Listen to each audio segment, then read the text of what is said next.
அனைவருக்கும் வணக்கம்.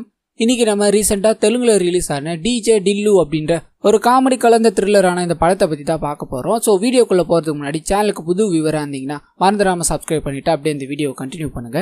இந்த படத்தோட ஸ்டார்டிங்லேயே பார்த்தீங்கன்னா ஹீரோவை தான் காமிக்கிறாங்க. பயங்கரமா அடிபட்டு ரத்தம் சொட்ட அவர் ஹாஸ்பிட்டல் கூட்டு போயிட்டு இருக்காங்க. பின்னாடி அவரோட அப்பாவும் அம்மாவும் அழுதுகிட்டே போறாங்க. இதை பார்த்து அங்க இருக்கிற ஒரு நபர் பார்த்தீங்கன்னா, கவலைப்படாதீங்க, உங்க பையனுக்கு என்னாச்சு, சீக்கிரமா சரியாகி வந்துருவான் அப்படின்ற மாதிரி சொல்ல, அவரோட அப்பாவும் நீ வேறையா, இவன் வெளியே வந்தாதான் பெரிய ஆபத்து, இங்கே இருக்கட்டும் அதான் நல்லது அப்படின்ற மாதிரி ஸ்டோரி ஓபன் பண்றாரு.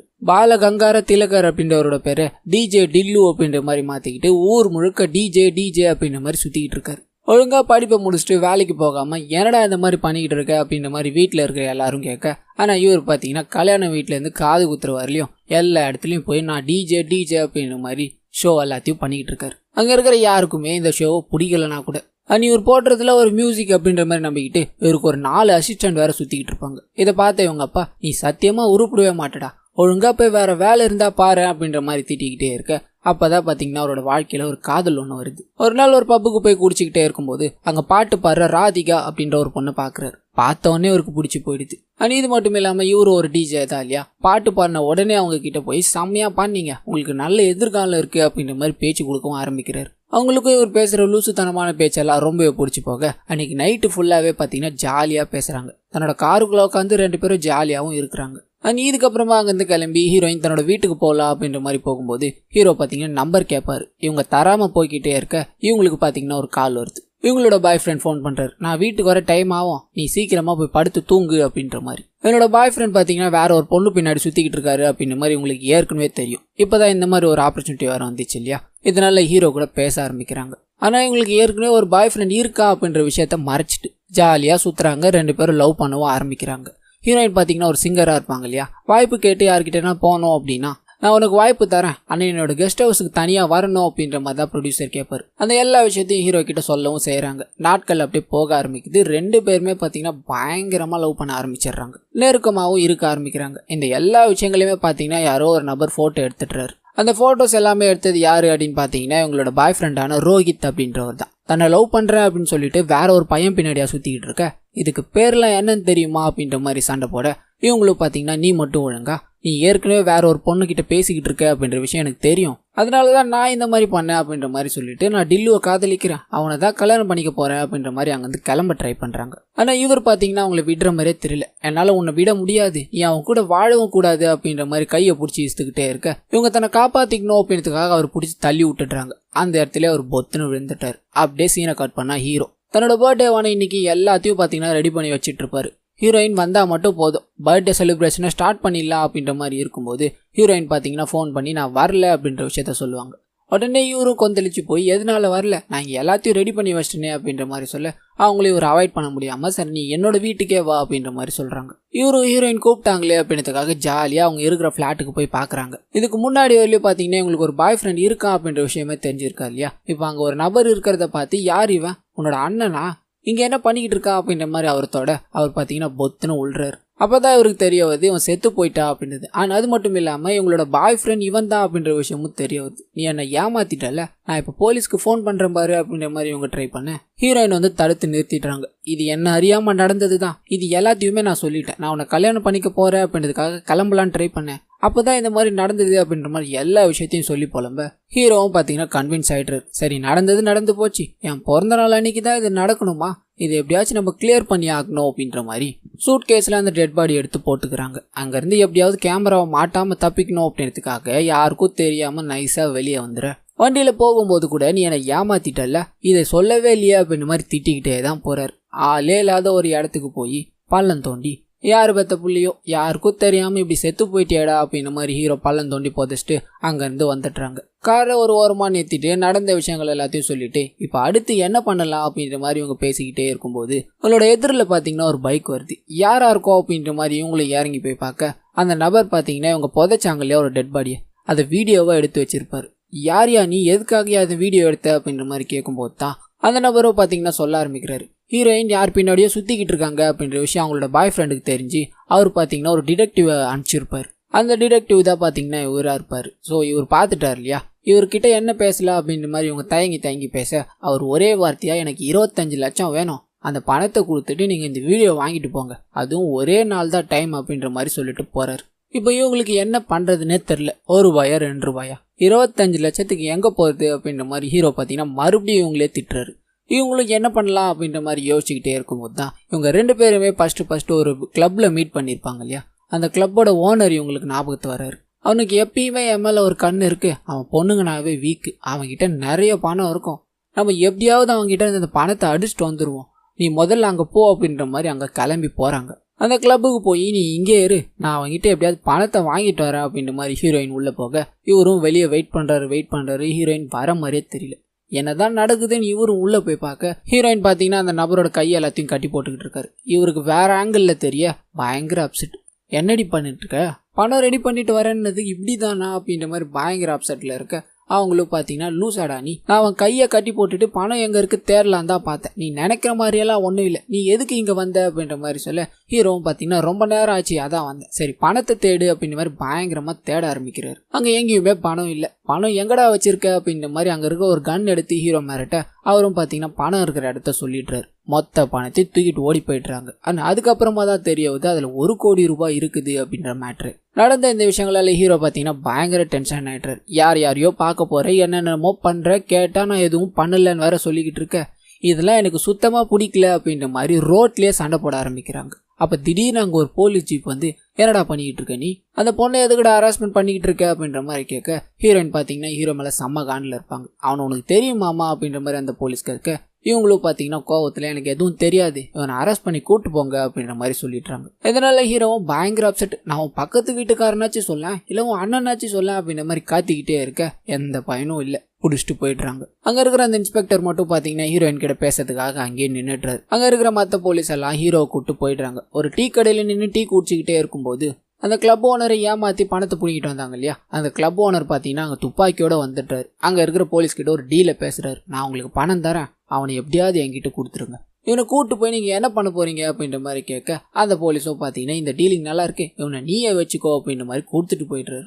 நான் அவனை எதுவுமே பண்ணல, என் பணத்தை மட்டும் எங்கே இருக்குன்னு சொல்லிவிடு, நான் உன்னை விட்டுடுறேன் அப்படின்ற மாதிரி சொல்ல ஹீரோவும் பார்த்தீங்கன்னா எவ்வளோ ட்ரை பண்ணி பார்க்குறாரு. தப்பிக்க முடியாதுன்னு தெரிஞ்சதுக்கப்புறம் ஹீரோயினை ஒரு இடத்துல விட்டு வந்தார் இல்லையா, அந்த இடத்துக்கே போகலாம் அப்படின்ற மாதிரி கார்லேயே போகிறாரு. அப்படி போகும்போது தான் தெரிய வருது இவரும் பார்த்தீங்கன்னா ஹீரோயினோட எக்ஸாக தான் இருப்பாங்க. ஹீரோயின் இதுக்கு முன்னாடி இவரையும் லவ் பண்ணியிருந்திருப்பாங்க. இவ்வளோ பெரிய கேடியாக இருக்காளாவ, எனக்கு எமோஷ்னல் டேமேஜ், உங்களுக்கு ஃபினான்ஷியலாக டேமேஜ், நம்ம 2 பேரும் போய் அவகிட்ட பேசுவோம் அப்படின்ற மாதிரி கிளம்பி அந்த இடத்துக்கு போக அந்த இடத்துல பார்த்தீங்கன்னா அவங்க இல்லை, ஹீரோவோட காரும் இல்லை. எங்கே போயிருப்பாவ அப்படின்ற மாதிரி சுற்றிக்கிட்டே இருக்கும்போது தான் இவங்க அந்த டெட் பாடியை புதைச்சாங்க இல்லையா, அந்த இடத்துக்கு போகிறாங்க. என்னோட கார் இங்கே இருக்குது, அவன் இங்கே தான் எங்கேயாவது இருக்கணும் அப்படின்ற மாதிரி சொல்ல ஹீரோயின் அந்த இடத்துலேருந்து ஓடி வராங்க. வந்த உடனே ஹீரோ கிட்ட நான் அவங்ககிட்ட கொஞ்சம் தனியாக பேசணும் அப்படின்ற மாதிரி கூப்பிட்டு போய் அந்த ரெக்கார்ட் பண்ணான் இல்லையா, அந்த ஃபோனை நான் அவங்ககிட்ட வாங்கிட்டு வந்துட்டேன். அப்போ இந்த இன்ஸ்பெக்டர் என்ன அப்படின்ற மாதிரி கேட்க அவனுக்கும் தேவையானதை கொடுத்தாச்சு அப்படின்ற மாதிரி என்ன நடந்ததுன்றதை காமிக்கிறாங்க. அந்த இன்ஸ்பெக்டர் பார்த்தீங்கன்னா உங்களை வீட்டில் ட்ராப் பண்ணுறேன் அப்படின்ற மாதிரி கூப்பிட்டு போய் எனக்கு கொஞ்சம் தண்ணி வேணும், கொடுக்க முடியுமா அப்படின்ற மாதிரி உங்களோட ரூமுக்குள்ளே போட்டுருப்பாரு. உங்களோட ரூமில் தான் ஏற்கனவே ஒரு கொலை நடந்திருக்கு இல்லையா, அங்கே சிந்தி கிடக்கிற ரத்தத்தை வச்சு கொலை நடந்திருக்கு அப்படின்ற மாதிரி கண்டுபிடிச்சிடுறாரு. உனக்கு 2 வாய்ப்பு தான் இருக்குது, ஒன்று நீ என் கூட இருக்கணும், இல்லை ஜெயிலில் இருக்கணும், என்ன முடிவு பண்ணுறேன்னு கேட்க இவங்களும் பார்த்தீங்கன்னா உன் கூடயே இருக்க அப்படின்ற மாதிரி கை எல்லாத்தையும் கட்டி போட்டுட்டு அவரோட ஃபோனை மட்டும் தூக்கிட்டு அங்கேருந்து ஓடி வந்துட்டு இருப்பாங்க. இந்த விஷயங்கள் எல்லாத்தையும் ஹீரோ கிட்ட சொல்ல அவர் பார்த்தீங்கன்னா இதையும் நம்ப மாட்டுறாரு. உன்னை நான் நம்பவே மாட்டேன், சரி அந்த பணத்தை கேட்டு அவன் வந்திருக்கான், அவனுக்கு என்ன பதில் சொல்லன்னு கேட்க அந்த பணம் என்கிட்ட தான் இருக்குது, ₹1 கூட குறையல,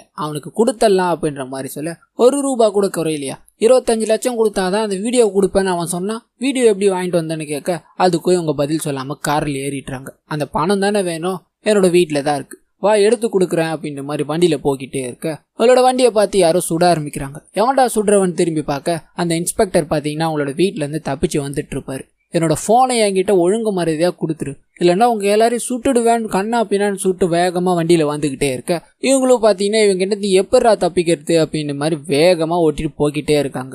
பின்னாடி இருக்கிற அந்த கிளப் ஓனரு கன் எடுத்து பதிலுக்கு பதில் சுட ஆரம்பிக்கிறாரு. ஒரு பயங்கரமான சேசிங் நடந்து அந்த போலீஸ் வண்டி பார்த்தீங்கன்னா ஒரு இடத்துல முட்டி நின்றுது. இந்த சைடு வண்டியில் சுட்டுக்கிட்டே இருந்த அந்த கிளப் ஓனரும் ஹீரோ பிரேக் அடிக்க வண்டியிலேருந்து வெளியே போய் ஊந்துட்டுறாரு. இப்போ ஹீரோவும் ஹீரோயினும் மட்டும்தான் அந்த வண்டியில். எப்படி இருந்தது நம்மளோட டிரைவிங்கு, இங்கேருந்து முதல்ல தப்பிக்கணும் வா அப்படின்ற மாதிரி கரெக்டாக ஹீரோயினோட வீட்டுக்கு வண்டியை விட்டுடுறாங்க. பணத்தை எல்லாத்தையும் எடுத்துக்கிட்டு நம்ம இங்கேருந்து தப்பிச்சு போயிடலாம், ஒரு சந்தோஷமான வாழ்க்கையை வாழலான்னு சொல்ல ஹீரோவுக்கு பார்த்தீங்கன்னா இன்னும் வெறுப்பாக தான் இருக்கு. நீ என்ன பண்ணுறனே தெரிய மாட்டேங்குது, நான் உங்க கூட சும்மா சுற்றிக்கிட்டு இருக்கணுமா? பணத்தையே கொடுக்காம நீ அவங்ககிட்ட எப்படி வீடியோ வாங்கின? அந்த கிளப் ஓனரை முன்னாடி நீ லவ் பண்ணியிருக்க, இந்த விஷயத்தையும் என்கிட்ட சொல்லலை, ஒழுங்கு மறதியா உண்மையை சொல்லுன்னு கேட்க பணத்தை கொடுக்காம எப்படி வீடியோ வாங்கினேன் அப்படின்ற விஷயத்த சொல்கிறாங்க. அந்த டிடெக்டிவ் கிட்ட போய் பணத்தை கொடுத்துட்டு வீடியோ கேட்க அவரு பார்த்தீங்கன்னா பணம் இருக்கட்டும், அதை விட நீ எனக்கு வேணும், உன்னெல்லாம் எப்போ நான் இதுக்கப்புறம் பார்க்குறது அப்படின்ற மாதிரி கிட்ட நெருங்க இவங்க அடிச்சு போட்டு அந்த வீடியோவை மட்டும் தூக்கிட்டு வந்துட்டு இருப்பாங்க.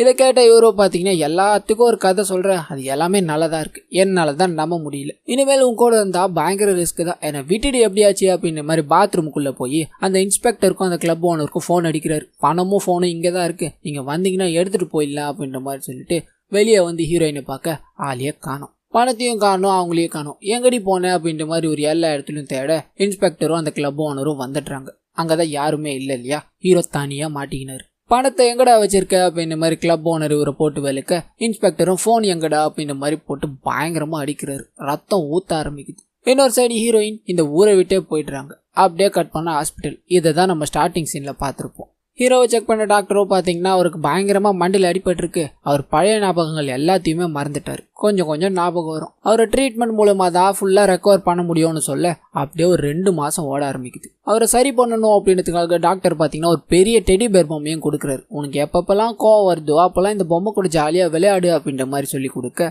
அவரும் பார்த்தீங்கன்னா எனி டைம் அந்த பொம்மையோடய விளையாட ஆரம்பிக்கிறார். ஆனால் அதே சமயத்தில் ஹாஸ்பிட்டல்லே பார்த்தீங்கன்னா அந்த இன்ஸ்பெக்டரும் கிளப் ஓனரும் இவன் எப்போ கண் முழிப்பான், இவங்கிட்ட அந்த எப்போ அந்த பணத்தையும் ஃபோனையும் வாங்கலாம் அப்படின்ற மாதிரி தேடிக்கிட்டே இருக்காங்க. இன்னொரு சைடு ஹீரோயினும் பார்த்தீங்கன்னா எங்கே தேடியும் கிடைக்காம போயிட்டு இருப்பாங்க. இதனால இவங்கிட்ட தான் வலி இருக்கு அப்படின்ற மாதிரி இவரைய சுற்றி வந்துகிட்டே இருக்க ஒரு கட்டத்தில் பொறுமையை இழக்கிறாங்க. இவனுக்கு எப்படி ஞாபகம் வர வைக்கணும்னு எனக்கு தெரியும் அப்படின்ற மாதிரி அவனை கடத்திட்டு போய் இன்ஜெக்ஷன் எல்லாத்தையும் போட்டு, இந்த இன்ஜெக்ஷன் போட்டா நீ உண்மையை மட்டும்தான் பேசுவேன், ஒழுங்கு மருதியா அந்த பணமும் போனும் எங்க இருக்குன்னு சொல்லு, அப்படி இல்லைன்னா அந்த பொண்ணாச்சு எங்க இருக்கான்னு சொல்லுன்னு கேட்க அப்பயும் எந்த பயனும் இல்லை, ஒன்னும் கண்டுபிடிக்க முடியல. ஹீரோவோட அப்பா அம்மா வந்து அவரை கூப்பிட்டு போயிடுறாங்க. இதனால இன்ஸ்பெக்டரும் பார்த்தீங்கன்னா வேற வழி இல்லாம ஹீரோவும் ஹீரோயினும் சேர்ந்து ஒரு கொலையை பண்ணாங்க இல்லையா, அந்த கொலையை பார்த்தீங்கன்னா எஃப்ஐஆர் போட்டு கேஸா மாத்துறாரு. அந்த கேஸுக்கு சாட்சி வேணும் அப்படின்றதுக்காக அந்த டிடெக்டிவ் இருக்கார் இல்லையா, அவர்கிட்ட பணத்தை கொடுத்து இந்த மாதிரி நீ நடந்ததை சாட்சியா சொல்லணும்னு சொல்ல ஹீரோவை அரெஸ்ட் பண்றாங்க. ஆனால் அதே நேரத்தில் ஹீரோயினும் பார்த்தீங்கன்னா கோவால தான் இருக்காங்க அப்படின்ற மாதிரி ஒரு இன்ஃபர்மேஷன் கிடைக்குது.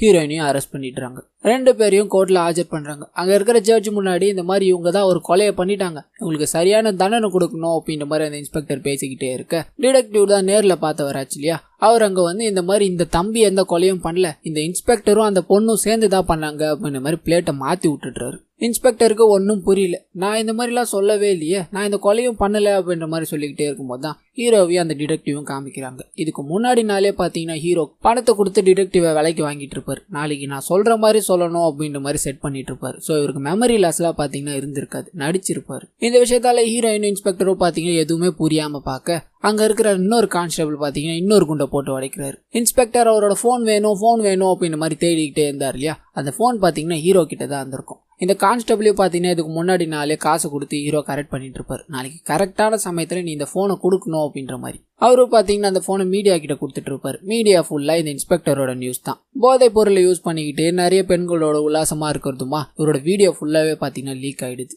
இது எல்லாத்தையும் பார்த்த ஜட்ஜுக்கும் பார்த்தீங்கன்னா கேஸ் ஈஸியாக முடிய போகுதுன்னு தெரிஞ்சு போச்சு. எல்லாத்தையும் பண்ணிட்டு அந்த பையன் மேலே நீங்கள் பழிய போடுறீங்களா, இந்த கேஸை ஃபர்தரா விசாரிக்கணும், இந்த இன்ஸ்பெக்டரையும் அந்த பொண்ணையும் ஜெயிலில் போடுங்க அப்படின்ற மாதிரி உத்தரவு போட்டுடுறாங்க. ஹீரோயின் எதுவுமே பேசாம கிளம்பி போயிடுறாங்க.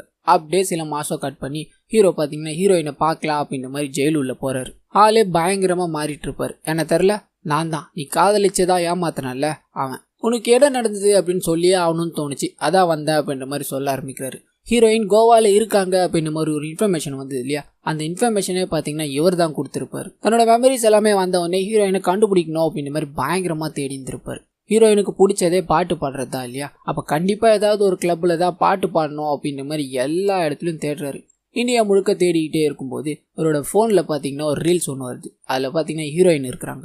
அந்த இடத்த கண்டுபிடிச்சி போலீஸ்க்கு பார்த்தீங்கன்னா போட்டும் கொடுத்துட்டு இருப்பாரு. அண்ட் இது மட்டும் இல்லாமல் ஒரு செலவு பண்ணார் இல்லையா அந்த கேஸ்லேருந்து வெளியே வரதுக்கு, அதுக்கான காசை எங்கே எடுத்தேன் அப்படின்றதையும் சொல்லுவார். ஹீரோயின் வீட்டில் இருந்து பார்த்தீங்கன்னா கொஞ்சம் பணத்தை தூக்கிட்டு இருப்பாரு. ஆனால் அது மட்டும் இல்லாமல் ஹீரோயின் ஒரு சீனில் இந்த மாதிரி பாட்டுக்கு சான்ஸ் கொடுக்கணும் அப்படின்னா ப்ரொடியூசர் கெஸ்ட் ஹவுஸுக்கு கூப்பிடுறாரு அப்படின்ற மாதிரி சொல்லியிருப்பாங்க இல்லையா. அப்படி சொன்ன ப்ரொடியூசரை போய் பார்த்துருப்பாரு. எனக்கு பணம் கொடுக்கல அப்படின்னா இந்த விஷயத்த வெளியே சொல்லிடுவேன்னு சொல்ல அவரும் பணத்தை கொடுத்து அமைச்சிருப்பாரு. எடுத்துகிற பணத்தை எதில் வச்சிருப்பாரு அப்படின்னு பார்த்தீங்கன்னா அவருக்கு ஒரு டெடி பேர் கொடுத்துருப்பாங்க இல்லையா, அதுக்குள்ளே தான் வச்சிருப்பார். ஸோ அதனால தான் பார்த்தீங்கன்னா அதை எப்பயுமே வச்சுட்டு சுற்றிட்டு இருப்பார். இவ்வளோ வேலைகள் எல்லாத்தையும் பண்ணிட்டு ஹீரோயின் கிட்ட அதை சொல்றாரு. நம்ம 2 பேரும் பண்ணது லவ்வே கிடையாது, இதோட உனக்கு எனக்கு எந்த சம்மந்தமும் இல்லை அப்படின்ற மாதிரி ஹீரோயினுக்கு ஒரு பெயில் லெட்டரையும் கொடுக்குறாரு. என்னால் முடிஞ்சது இது மட்டும்தான், இதை நான் உனக்காக ஒன்றும் பண்ணலை, நான் உன்னை லவ் பண்ணிட்டேன் அப்படின்றதுக்காக பண்ணுறேன். இப்போ நான் ஒரு ஸ்பானிஷ் பொண்ணு டேட் பண்ணிக்கிட்டு இருக்கேன், அவ கூட தான் போக போகிறேன், ஜாலியாக என்னோட வாழ்க்கை இருக்க போகுது அப்படின்ற மாதிரி சொல்ல ஹீரோயின் பார்த்தீங்கன்னா இவர்கிட்ட எவ்வளோ பேசணும் அப்படின்ற மாதிரி ட்ரை பண்ணுறாங்க. ஆனால் ஒன்றும் நடக்கல. ஹீரோவும் அங்கேருந்து வெளியே வந்து தன்னோட கேர்ள் ஃப்ரெண்டான ஸ்பானிஷ் பொண்ணுக்கிட்ட பேசிட்டு காரில் ஜம்முன்னு போய்கிட்டே இருக்காரு. அண்ட் இதோட பார்த்தீங்கன்னா டு பி கண்டினியூன்னு போட்டு இந்த படத்தையும் முடிக்கிறாங்க.